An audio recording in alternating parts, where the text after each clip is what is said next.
Selamat malam Indonesia, salam jumpa di Kompas Malam. Selain 3 informasi utama tadi, Kompas Malam juga sudah menyiapkan sejumlah informasi yang menjadi sorotan dan pilihan sepanjang hari ini.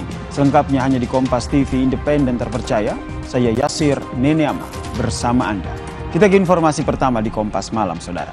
Diduga akibat cekcok dengan istri, seorang suami nekat membakar rumahnya sendiri di Cilincing, Jakarta Utara. Pelaku kini telah dibawa ke Mapolsek Cilincing, Jakarta Utara. Ya Allah, astagfirullahaladzim. Rumahnya Kesi kebakaran. Kobaran api membakar sebuah rumah di Jalan Kampung Bidara, Marunda, Cilincing, Jakarta Utara, saudara. Diduga kebakaran dipicu oleh perselisihan suami istri pemilik rumah yang berujung pada sang suami membakar barang dalam rumah yang kemudian apinya membesar. Tidak ada korban jiwa dalam kebakaran ini. Api dapat dipadamkan setelah 6 unit mobil damkar dan juga ada 60 personel dikerahkan ke lokasi untuk memadamkan api.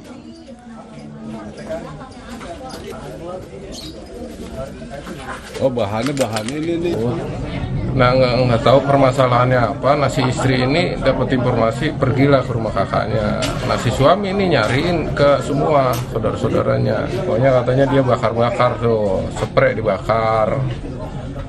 Dibakar mau dipadamin sama anaknya nih, si Ega nggak boleh.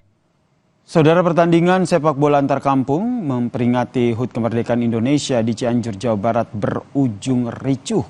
2 kubu supporter bentrok dan menyebabkan 1 orang mengalami luka akibat senjata tajam.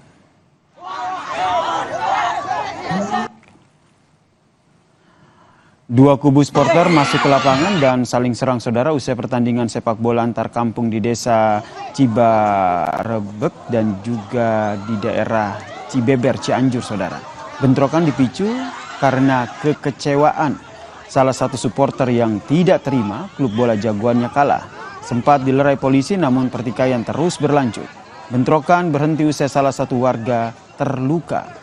Korban langsung dilarikan ke puskesmas terdekat. Polisi menangkap 1 orang beserta dengan sebilah golok yang digunakan untuk melukai korban.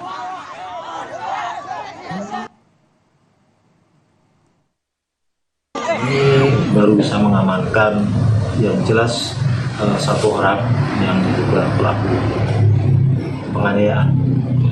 Nah, kami amankan alat bukti yang ada, yaitu keterangan saksi-saksi sudah kami himpun, kemudian barang bukti diantaranya 1 golok, dan tentunya kita juga koordinasi dengan pihak kesehatan untuk segera meminta hasil visum.